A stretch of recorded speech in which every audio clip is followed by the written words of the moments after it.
An officer steps in front of you, on the pavement, at your own front gate, coming out of a shop, and says 4 words. Name and address, please. And in the next 10 seconds, you are going to do one of 2 things. You're either going to handle it calmly, on the right side of the law, and walk away, or you're going to make one of the 2 mistakes almost everybody makes here, and turn a nothing encounter into a real problem. Because here's what nobody tells you. Most people hand over far, far more than the law actually requires. Their name, their address, where they've been, where they're going, the whole story, because they assume they have to. And a smaller group make the opposite mistake. They've half heard that you don't have to tell the police anything, so they fold their arms and refuse in a situation where they actually did have to give their details, and they get arrested for it. Both of those people got the law wrong. And the single most useful thing I can teach you today is the exact line between the 2. When you genuinely have to give your name in England and Wales, when you absolutely do not, and the calm words that keep you on the right side of it every single time. Stay with me, because by the end of this, you'll never be caught out by name and address again. I'm Oliver Bennett. I'm a criminal defence solicitor here in England and Wales, and for 15 years I've stood next to ordinary people at the worst moments of their lives. In police stations, in interview rooms, in the dock. And I'll tell you, the number of people I've watched get themselves into trouble over this one question, what's your name, would genuinely surprise you. Not criminals, ordinary decent people who simply never got told where the line is. So let me be the one who tells you. Let me make it real, because this happens exactly the way I'm about to describe it. Picture a man walking home in the evening. Call him Tom. He's done nothing wrong. He's just walking. A police car pulls up. An officer gets out and says, "Evening, what's your name and where do you live?" Now watch the 2 ways Tom can get this wrong. In the first version, Tom is nervous and eager to please, so he tells them everything. His name, his address, then, because they keep talking, where he's just been, who he was with, why he's out. He's answered every question, volunteered a small mountain of information about himself, and handed the officer a complete picture, none of which he was under any obligation to give. In the second version, Tom's heard somewhere that he doesn't have to talk to the police, so he gets defensive and snaps, "I don't have to tell you anything, leave me alone," and marches off. And in some situations, that Tom has just committed a criminal offence and is about to be arrested. Same question, 2 opposite mistakes.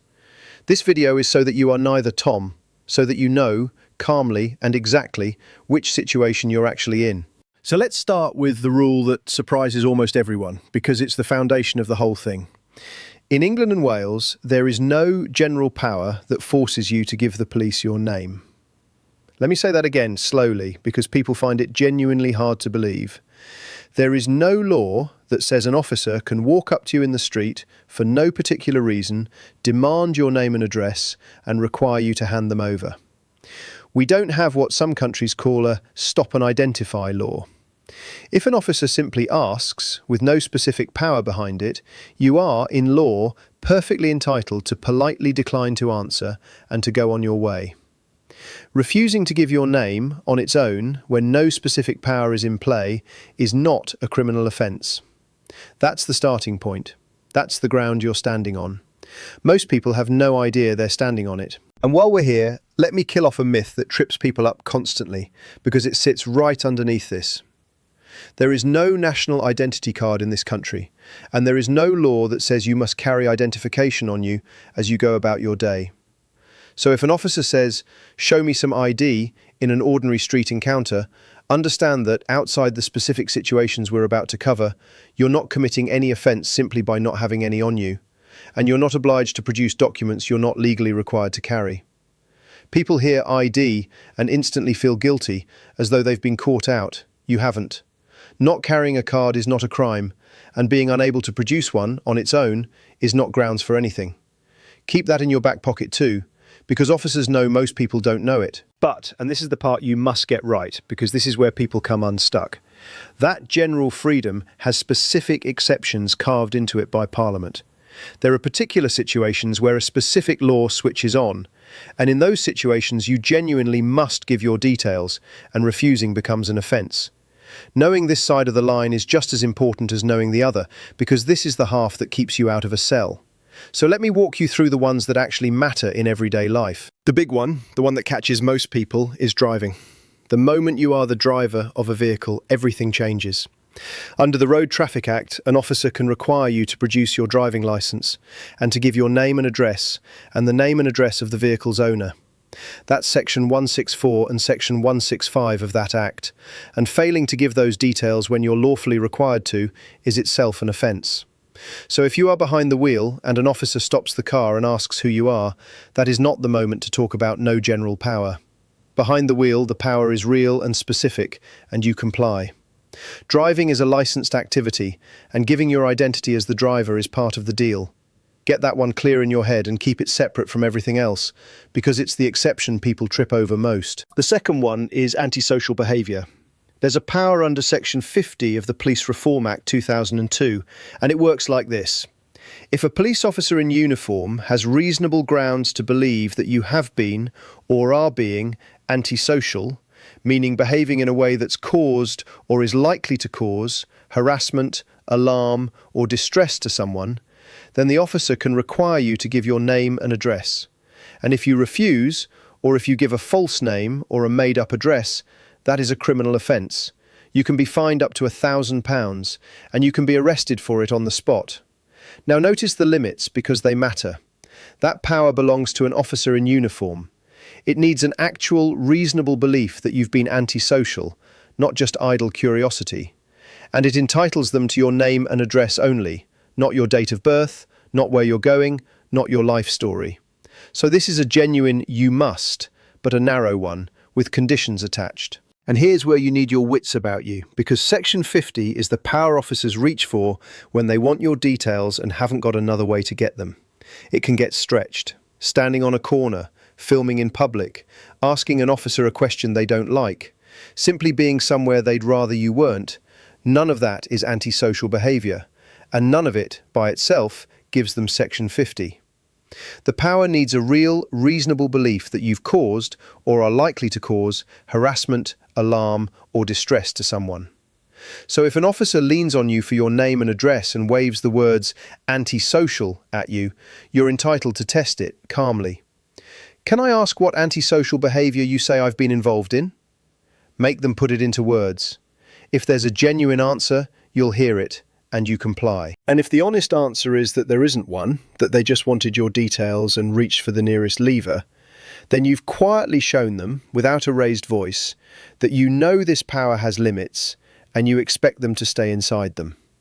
You're not refusing to cooperate, you're asking them to justify the power before you treat it as one. And there's a third everyday situation worth knowing. If you're being reported for an offence, think a driving matter or a fixed penalty, you can be required to give your details so that the process can actually happen.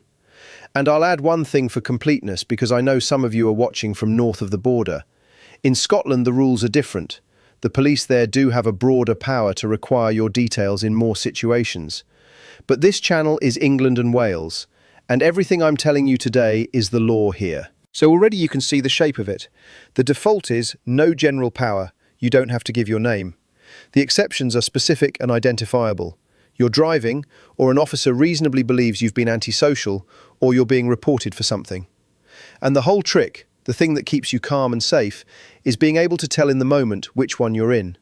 Which brings me to stop and search, because this is where people get the two things tangled up. A stop and search is its own separate power, and I need you to understand how it interacts with all this, because it confuses people constantly. If an officer has reasonable grounds to search you, for drugs, for a weapon, for stolen goods, that search power stands on its own. And here's the key thing: you cannot refuse a lawful search. If the grounds are there, the search is happening, and physically resisting it can be an offence in itself. But, and this is the part almost nobody knows, you are not required to give your name and address for the search itself. The search can happen whether or not you tell them who you are. So being searched does not by itself drag your name out of you. They're two different questions. Keep them separate. And in any stop and search, the officer has to tell you certain things before they lay a hand on you. There's a set of them. The police remember with the word "go wisely." They must give you their name and the station they're from. the object of the search, what they're looking for, the legal power they're using, the grounds, and your entitlement to a written record of the whole thing. Now think about how powerful that is for you. It means you get to hear out loud the exact power they claim to be using. And a power that has to be named is a power you can check on the day and afterwards. Which leads me to the single most useful sentence in this entire video. The pivot question that cuts through all of it.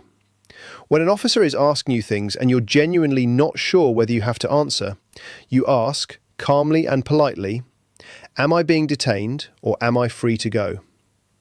That one question does an enormous amount of work, because if you are not being detained under some specific power, then you are free, and if you're free to go, you can simply, courteously go. And if you are being detained, then they must be able to tell you the power they're using to detain you, and now you know exactly what situation you're in. You can follow it with, what power are you using? Said evenly, without attitude, those two questions instantly move you from guessing to knowing.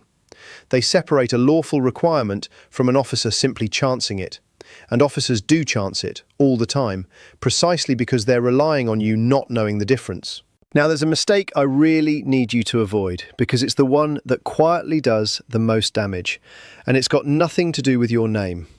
It's volunteering. Giving your name when a real power requires it is one thing. Answering questions is a completely different thing, and you are almost never obliged to do that. Where have you been tonight? Where are you heading? What were you doing there? Have you got anything on you? You do not have to get into any of that. Handing over your name under Section 50, if that power genuinely applies, does not mean you've signed up to narrate your entire evening. And this is where the nervous, eager-to-please version of Tom hands away everything, not because the law made him, but because the silence felt awkward and the officer kept the questions coming. You can be completely polite and simply not go there. I'd rather not get into that. You are allowed to be calm, cooperative about the things you must do, and quietly silent about the things you don't. That combination is the whole game. So let me put it all together into what you actually say and do, because this is the part that protects you. Picture it. An officer stops you and asks for your name. Your first, calm move is the pivot. Can I ask, am I being detained or am I free to go? If the honest answer is that you're free to go, then you can thank them and leave. You are never obliged to give anything. If they say you're being detained or that they're using a power, your next quiet question is, which power are you using, please? Now you make them say it out loud. If they name a real one that applies to you, you're the driver, or they're telling you they reasonably believe you've been antisocial, then you give the specific thing that power requires, your name and address, calmly, and nothing more. You do not argue about whether the power applies while you're standing on the street. That's a fight for afterwards, not for the pavement. And if they can't name a power, and you're not driving, and there's no search and no suggestion of antisocial behaviour, then you are very likely in that default space where you simply did not have to answer and you can politely be on your way. And through all of it, you keep three things in your head. You stay calm and polite, because aggression is the one thing that can turn he wasn't doing anything into he was causing alarm and distress, and you do not want to hand them that. You give only what the specific power actually requires, your name and address, if it genuinely applies, and not the running commentary. And you never ever give a false name or a made-up address when a power does apply, because that, unlike silence, is a clear offence and it's a needless one. Comply with what's real, stay quiet on what isn't, keep your temper the whole way through. And here's the underlying principle that ties this together. The one I come back to on this channel again and again, because it's the difference between people who walk away clean and people who don't. You comply on the day and you challenge it afterwards. If an officer insists on a power and you think they've got it wrong, the street is not the place to prove it. You give them what the power requires, you stay calm, you make sure you've got that written record if it was a search, you note their names and numbers and the time and place, and if it was wrong, that's when you take it further. A formal complaint, and if it's serious, the independent police watchdog, and a solicitor if anything came of it. Your dignity on the day is calm cooperation. Your power afterwards is the record, never the other way round. And knowing exactly where these lines fall, when you must give your details and when you genuinely don't, the powers that switch the rules on, the precise words to say in the moment, and how to challenge it properly if they overstepped, is the whole reason I put together a short, plain English guide to your rights in any police encounter in England and Wales. It's called the Know Your Rights Handbook. It lays out calmly and without the jargon everything we've covered today and a good deal more. The stop, the search, the questions you don't have to answer, the doorstep, the car, all of it in one place, in language a normal human being can actually use when it counts. I'm not going to give you a hard sell. If this video's been useful to you, the handbook is the whole thing in your pocket, ready before you ever need it, and the link's in the description whenever you want it. So let me bring it home because I want this to stick with you. When an officer says name and address, understand what you're actually being asked, and ask yourself which situation you're in. Remember the default. In England and Wales, there's no general power that forces you to give your name, and refusing on its own is not an offence. Remember the exceptions that switch that off. You're the driver of a vehicle, or an officer in uniform reasonably believes you've been antisocial, or you're being reported for something. And in those, you give your name and address, calmly, because refusing or lying there is the offence. Remember the pivot that tells you which one it is. Am I being detained, or am I free to go? What power are you using? Remember that a search is separate.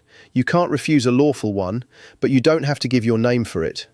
And remember that answering their questions is almost always optional, even when giving your name isn't. Comply with what's real. Stay quiet on the rest. Keep calm throughout. Because here's the truth of it. In that moment, the officer is very often relying on one thing, that you don't know where the line is. That you'll either hand over everything out of nerves or refuse everything out of bravado, and that either way, you'll get it wrong. The most powerful thing you can do is stand there calmly and show them, in one quiet sentence, that you know exactly where the line falls. That changes the entire encounter. If this helped you, and I hope it genuinely did, do two things for me. Have a look at the pinned comment and the description where I've left those exact words written out so they're in your pocket before you ever need them. And subscribe, because every week I break down another one of these in plain English so that when it's you standing there, you already know your rights better than the person testing them. I'm Oliver Bennett. Know your rights, because the people who know them are the ones who walk away. I'll see you in the next one.